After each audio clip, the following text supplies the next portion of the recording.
Hi బేటా, అందరికి నమస్తే. ఈ రోజు అయితే నేను చున్నుండలు చూపిస్తాను బేటా. రోజు ఒకటి తిన్న లేడీస్ అయినా బాయ్స్ అయినా పిల్లలకైనా ఇచ్చిన బొక్కలకు చాలా బలం నాన్న. మన ఎల్ఎండెల్ పొట్టు మినపప్పు తీసుకున్నాను బేటా. మన ఎల్ఎండే కౌగి తీసుకున్నాను బేటా. మెయిన్ నెయ్యి మినపప్పే ఇంపార్టెంట్. అర్ధ కిలో మినపప్పు తీసుకున్నాను బేటా. హాఫ్ కేజీ బెల్లం, మంచి బెల్లం తీసుకున్నా. ఇది గిట్టంగా జిగుండాలి. జిగుంటేనే ముద్ద బాగా వస్తుంది. చున్నుండకు లడ్డు బాగా చుట్టుకోవడానికి వస్తుంది.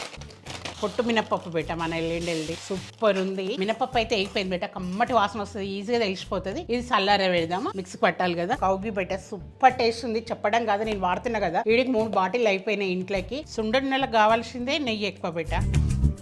మినపప్పు అయితే చల్లగైంది బేట, మిక్సీ పట్టేద్దాం. పర్ఫెక్ట్గా అయిపోయింది బేట. బెల్లం గిట్ట మిక్సీ పట్టేద్దాం నాన్న. కొంచెం మినప్పిండి వేసుకుందాం బేట, కొంచెము మంచిగా మెదగడానికి. మెదిగింది నాన్న.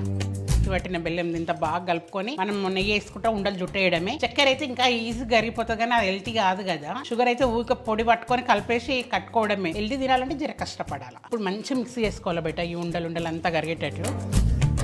కొంచెం కొంచెం వేసుకుంటా కడుతున్నా బేట.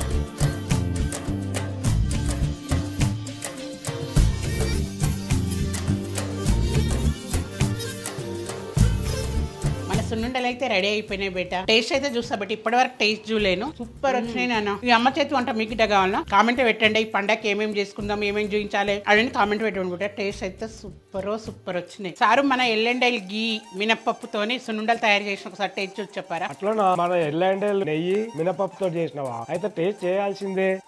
బా సూపర్ బాలు, చాలా బాగుంది.